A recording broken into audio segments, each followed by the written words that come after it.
Hola mi gente, ¿qué tal estáis? Bienvenido otra vez a mi canal, el canal de Dio Economía. Hace tiempo que no vengo por este lugar porque estaba muy ajetreado con temas de la oposición y demás. Pero bueno, aquí estamos siempre dándolo todo, intentando ayudar a todo el mundo. En esta serie de vídeos lo que intentaremos hacer es resolver los ejercicios propuestos en convocatorias anteriores de la Comunidad de Madrid, que es de donde soy, pero bueno, que pueden ser análogo a cualquier otra comunidad autónoma de España. Bueno, quiero lanzar un mensaje de ánimo a todos esos opositores que no han podido conseguir eh, la deseada plaza o por lo menos aprobar para estar en mejores posiciones de la lista o por lo menos para sentirse a gusto con el trabajo que han hecho. Y quiero lanzar una crítica al sistema en este momento, aunque sea unos segundos, no quiero extenderme demasiado, y es que el sistema le falta transparencia o creo que es un método caduco, un método no justo con respecto a los conocimientos y está, digamos, muy basado en el azar de los temas que salen o de incluso las puertas oscuras que hay detrás de la elaboración de los supuestos prácticos que en muchos casos son interpretables o en muchos casos, digamos, son métodos muy arcaicos o incluso que tienen poca aplicabilidad en clase, pero bueno, no obstante, están ahí, están dentro del temario y podrían ser susceptibles de ser preguntados. Un temario que es cuasi inabarcable y que debería estar más acotado. O sea, os doy mi apoyo. De hecho, en la descripción del vídeo dejaré un enlace a un change.org donde explico lo que ha pasado este año, en el 2023, con la especialidad de economía.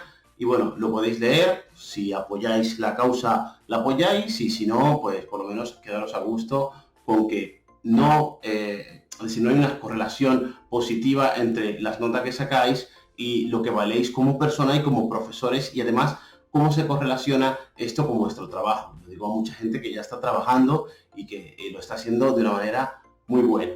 En fin, hasta aquí mi crítica al sistema y mi apoyo a los opositores. Ahora bien, vamos a comenzar con el ejercicio número 1 del año 2018. Vamos a empezar por ese proceso selectivo, porque fue un proceso selectivo fácil, asequible, que desde ese momento, es decir, 2021 y 2023, nada parecidos, nada que ver con ese caso, pero vamos a empezar por ahí para ir calentando motores, para encontrarnos a gusto, para ir resolviéndolo y que tanto vosotros como yo aprendamos y fundamentemos todos los conocimientos que se van dando.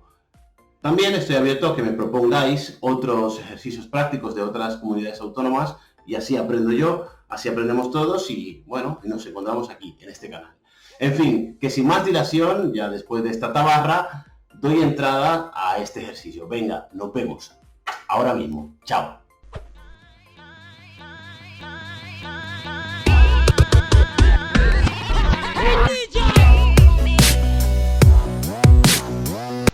Bueno, y como veníamos diciendo, vamos a intentar resolver todos esos ejercicios que han ido saliendo a lo largo de los años, desde el año 2018 hasta esta convocatoria, la última, 2023, y bueno, y posteriores o alternativos que vayan surgiendo o dudas que vayáis queriendo resolver, las resolvemos entre todos y así todos aprendemos. En fin, vamos a ir directamente al ejercicio número 1, el que nos dice lo siguiente: las producciones finales y los precios de los bienes X e Y de un país imaginario correspondiente a los años 2016 y 2017 recogen en la tabla adjunta.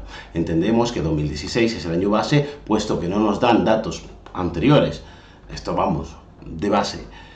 Nos dan esta tablita en la que nos dicen los bienes X e Y y sus respectivos precios para el año 2016 y 2017. Y nos piden 4 cosas: el PIB nominal del año 2017 y el PIB real del mismo año. Ya veremos lo que es. Bueno, entendemos que esto es facilito. De momento este es el primer vídeo para entrar en calor. Ya veremos cosas más complejas y más difíciles de explicar. En el apartado B nos preguntan la tasa de crecimiento del PIB real y en el C la inflación, pero medida a través del deflactor del PIB, que también lo calcularemos con estos datos teniendo en cuenta que el año 2016 es el año base. Es decir, los precios del año 2016, en este caso, serán lo que nos interesen. Y por último, nos dicen, vaya, si el tipo de interés fue del 10%, el nominal o el aparente, como en muchos casos lo veremos. ¿Cuál fue el tipo de interés real? Bien, pues esta pregunta está concatenada con la anterior, es decir, primero tenemos que calcular la inflación y evidentemente para poder calcular esto tendríamos que tener la inflación. Ya veremos por qué. En fin, este sería el enunciado. Bien, y ahora vamos a calcular el PIB nominal y el PIB real. El PIB nominal muchas veces también le llaman PIB a precios corrientes, básicamente. Y aquí le llamamos el PIB real, también se llama PIB a precios constantes, ahora veremos por qué. A precios corrientes significa que utilizamos las cantidades y sus precios del año actual en el que estamos ahora mismo. Recordemos que en este, digamos, país imaginario nos encontramos en el año 2017. Por lo tanto, utilizaremos los precios y las cantidades del 2017 para hallar el PIB nominal.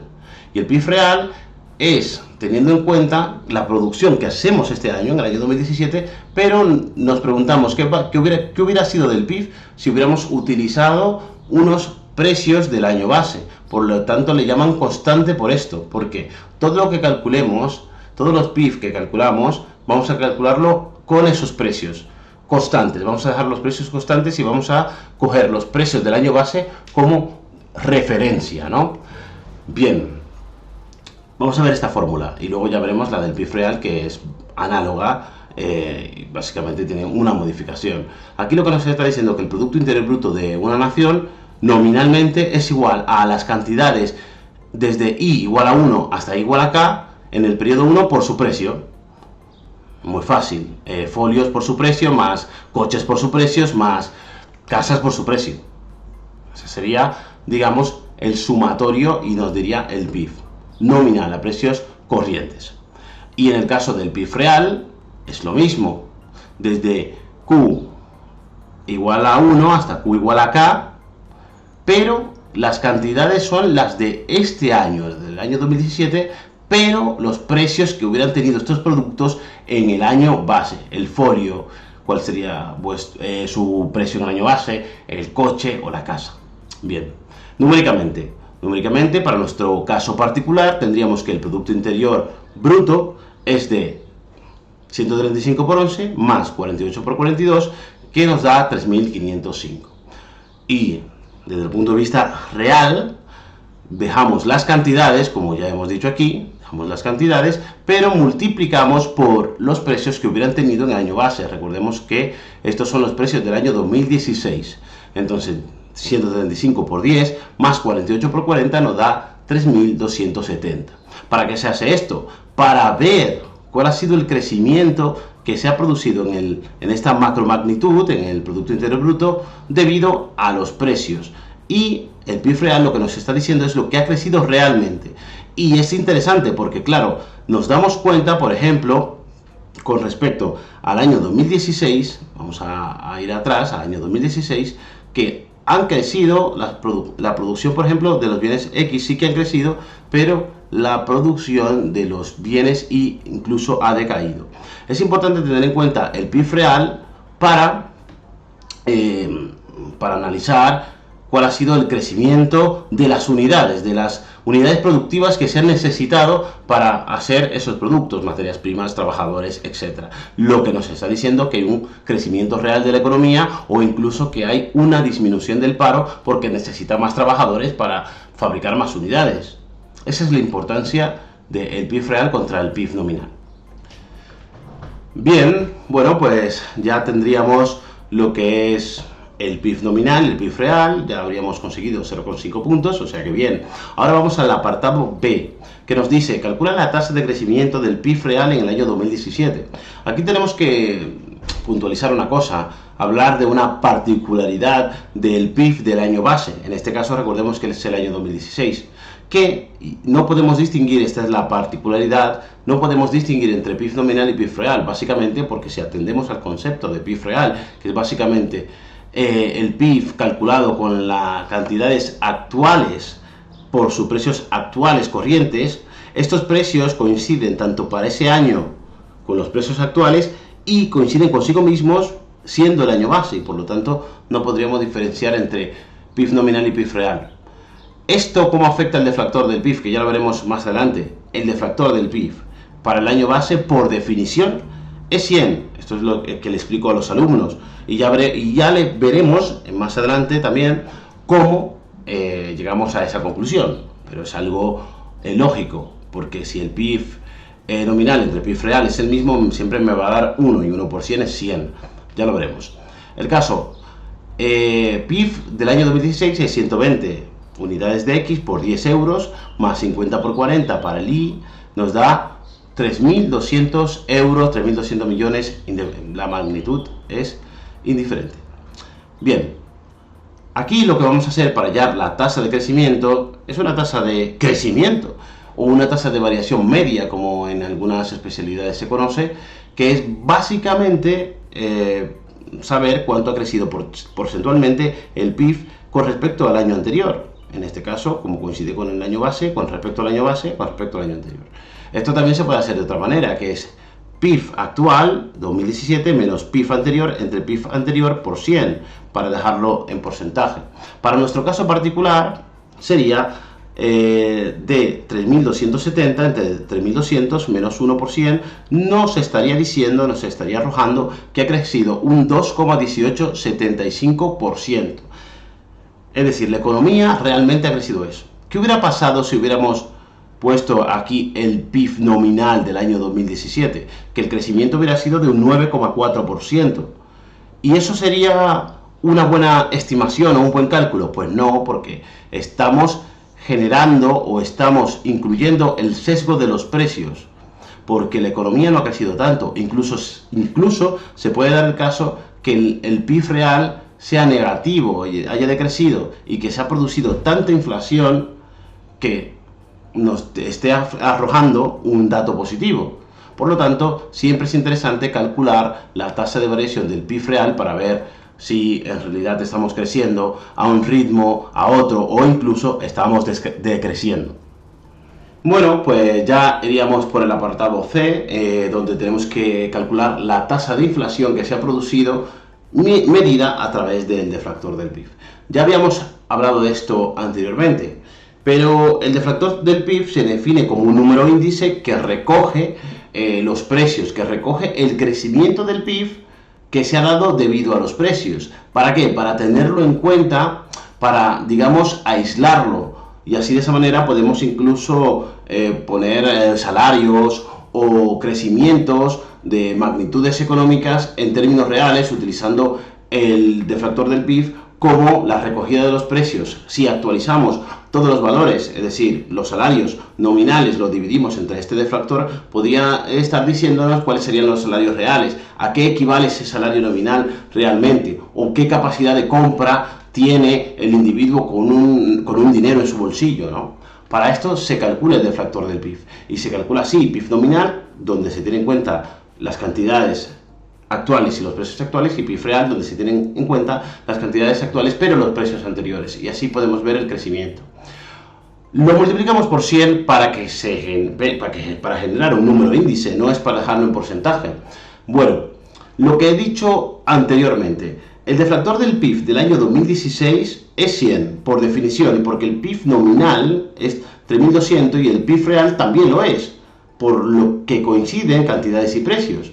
Por lo tanto, esto siempre me va a dar 1, y 1 por 100 es 100. Fin. Y por definición diremos que el deflactor del PIB del año base es 100. Ahora bien, ¿cómo calculamos el deflactor del PIB del año 2017? Pues fácil, porque ya tenemos calculado el PIB nominal y el PIB real. Lo multiplicamos por 100 y nos da un número índice de 107,0642. Y nos piden, oye, lo que te pido es la tasa de inflación, no que calcules los deflactores. Evidentemente, pues para hallar la tasa de variación de la inflación, es decir, lo que ha crecido, tenemos que hallar una tasa de crecimiento del deflactor del PIB del año 2017 con respecto al año 2016. Y esto lo hacemos como siempre. Es decir, dato actual menos dato anterior entre dato anterior por 100. Esta sería la tasa de crecimiento del PIB en ese momento, de un año a otro. Ahora, antes de continuar, para simplificar, lo que yo le digo a mis alumnos es lo siguiente: si el deflactor del PIB del año base es 100, ponemos aquí un 100. Pero como este 100 está dividiendo y este está multiplicando, pues lo tachamos.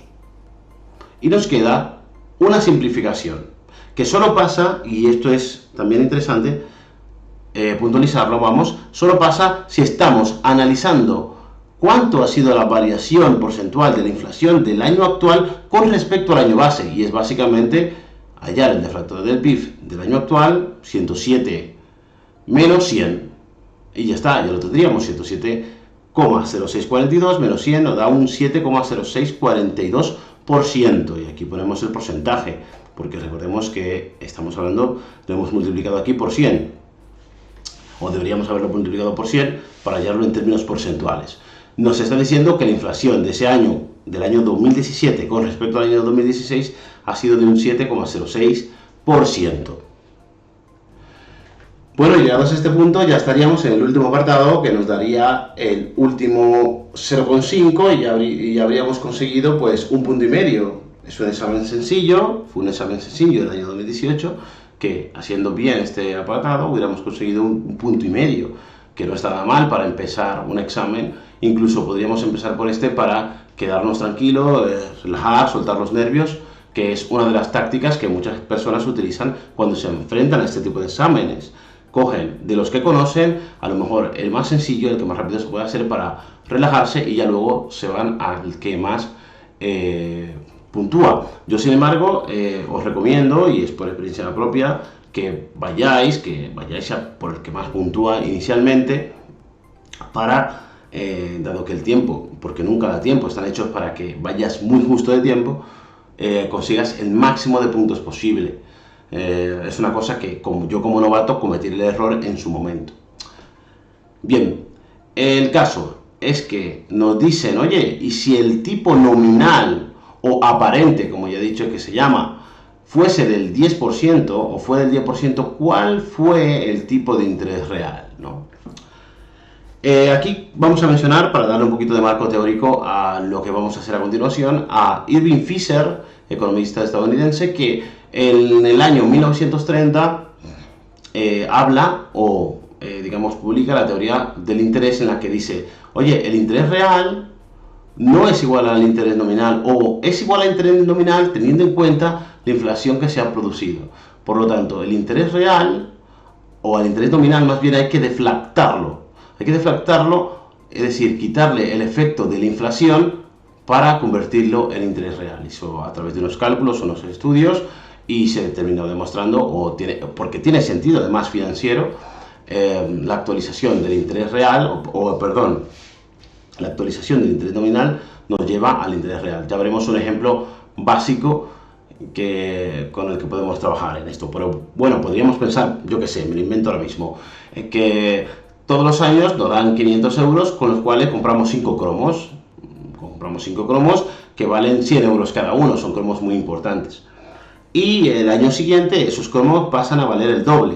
En vez de valer 100 euros pasan a valer 200 euros. Ya no podemos comprarnos con nuestros 500 euros anuales que recibíamos, yo que sé, en concepto de intereses, en concepto de rentabilidad, no podemos comprar los mismos cromos que antes.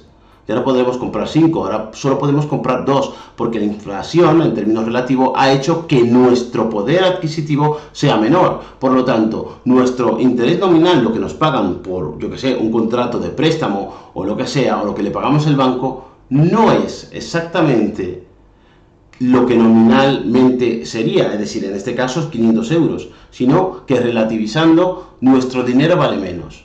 Y porcentualmente esto lo podríamos calcular.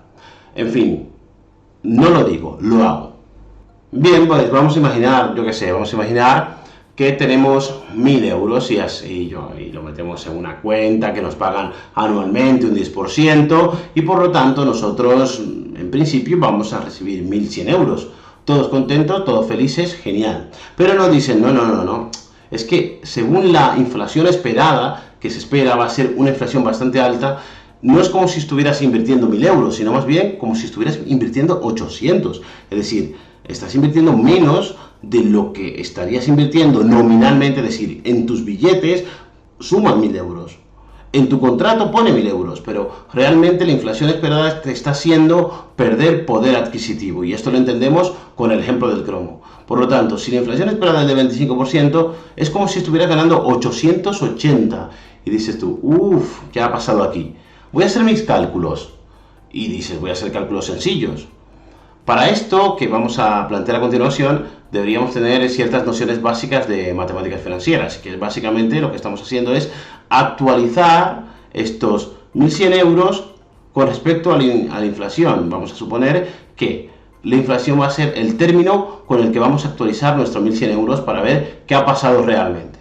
Entonces decimos 1.000 por 1,1, en este caso 1 más el 10%, que es lo que habíamos contratado con el banco que nos iba a dar al final del año siguiente o al final de este año, entre 1 más 0,25, que es la inflación que se ha producido, tiene que ser igual, dices tú, tiene que ser igual a 1.000 euros, que es lo que suma mi billetes o lo que pone en el contrato, por 1 más R.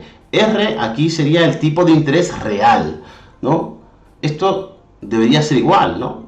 Es decir, teniendo en cuenta ya la inflación, estas dos magnitudes deberían ser iguales. Yo lo veo claro. Aquí lo que deberíamos hacer es tachar estos 1.000 que están aquí, dividir, o lo mismo, es lo mismo decir, dividir por todos los elementos en la igualdad por 1.000, lo tendríamos aquí, tachamos estos 1.000 para simplificar el asunto y nos queda algo parecido a esto. Bueno, algo parecido a esto no, exactamente esto. 1,1 entre 1,25 es igual a 1 más R. Si quitamos ese 1 de aquí, restamos 1 a ambos lados de la igualdad, nos queda que 1,1 entre 1,25 menos 1 es igual a R, y por lo tanto R nos da menos 0,12. Es decir, la inflación es tan alta que a pesar de haber contratado un producto financiero que nos da un 10% de rentabilidad, lo que está pasando realmente en nuestro bolsillo, en nuestra capacidad adquisitiva, es que está decreciendo a un ritmo de un 12%. ¿No? Esta sería, digamos, la rentabilidad real que está obteniendo esta persona. Vale, partamos de este punto. Entonces, podríamos decir que 1 más el tipo aparente entre 1 más la inflación es igual a 1 más el tipo real. ¿Vale? El tipo de interés real. Y si pasamos esto que está dividiendo multiplicando, obtendríamos la famosa ecuación de Irving-Fisher, la ecuación de Fisher, que ya veremos cómo se materializa esto más adelante. Bueno, ¿cómo se simplifica la ecuación de Fisher? Pues de esta manera, que el tipo de interés aparente es aproximadamente, este símbolo significa aproximadamente, R, es decir, el tipo real más la inflación. Y ya veremos por qué llegamos a este punto. Pero vamos a partir de nuestra, digamos, ecuación real. Y vamos a desarrollar esta parte de aquí. Es decir, 1 por 1 más R por 1 más R por R, ¿no? Vamos a quitar los paréntesis. Y nos queda algo parecido a esto. Por lo tanto, podríamos simplificar y decir esto. Y nos queda esto. ¿Cómo se va a parecer esto a esto de manera aproximada? Pues cuando esto sea o se acerque mucho a 0. Y cuando R por pi o pi por R se acerca mucho a 0, es porque tanto la rentabilidad real, es decir, el tipo real, más la inflación son pequeñas. Cuanto más pequeñas sean esta multiplicación, cuanto más pequeño sea este producto, más cercano a 0. Vamos a imaginar este caso, ¿no? Donde el tipo real es igual a 0,1 y la inflación también, a un 1%. Por lo tanto, multiplicar 0,1 por 0,1 nos va a dar lo siguiente. 0,01 más 0,01 más 0,001. Esto es casi igual a 0, ¿verdad? Nos quedaría que el tipo de interés aparente o nominal es igual a esto. Y podríamos decir o concluir que es aproximadamente 2. Por eso llegamos a esta conclusión. Si esto fuera 0,01 más 0,01 sería 0,02, es decir, un 2%. Y por eso se simplifica de esta manera. Pero en nuestro caso no lo vamos a hacer. ¿Por qué? Porque nos damos cuenta que el tipo de interés nominal fue del 10% y que la inflación que hemos calculado anteriormente es del 7% aproximadamente. Por lo tanto, la multiplicación entre esas dos cosas no va a dar 0. Y si lo hacemos por la manera aproximada, nos va a dar una diferencia sustancial, teniendo en cuenta las magnitudes, estamos hablando de PIB y demás, o de cualquier cosa, las magnitudes, cuanto mayores sean, más diferencias, ese tipo de porcentaje, aunque parezca pequeño, si es más del 0,5%, por ejemplo, que es el caso, estaríamos cometiendo un error, digamos, importante, un sesgo importante. Como no es difícil aquí sustituir valores, pues lo haremos con la ecuación, digamos, completa. Pero se simplifica de esta manera cuando el interés nominal, o el interés real y la tasa de inflación es pequeña, ¿vale? Bien. Entonces, en nuestro caso particular, vamos a sustituir lo que conocemos, que es básicamente esto de aquí. ¿Y qué tenemos aquí? Pues tenemos 1 más 0,1, es decir, 1,1 es igual a 1 más R por 1,0700642, o lo que es lo mismo, 1,1 entre lo que ya he dicho, despejamos y nos da que, digamos, el tipo real ha sido del 2,74,21%, que si le sumásemos 7,06, si le sumamos todo esto de aquí en porcentaje, es decir, aumentando por 1, me da igual, es diferente, nos daría cercano a 10, ¿vale? Pero no exactamente 10. Esta sería la mejor forma de hacerlo. Y ya lo tendríamos hasta aquí. Bueno, y hasta aquí el vídeo de hoy. Espero que os haya gustado. En el próximo vídeo hablaremos de un oligopolio en el que veremos cómo actúan, digamos, si hay competencia entre ellos, un oligopolio o un duopolio, digamos, normal. Y también veremos cómo actúan si se unen entre ellos, forman un cartel y demás. En fin, ese será el siguiente vídeo. Venga, nos vemos. Espero que este os haya gustado. Chao.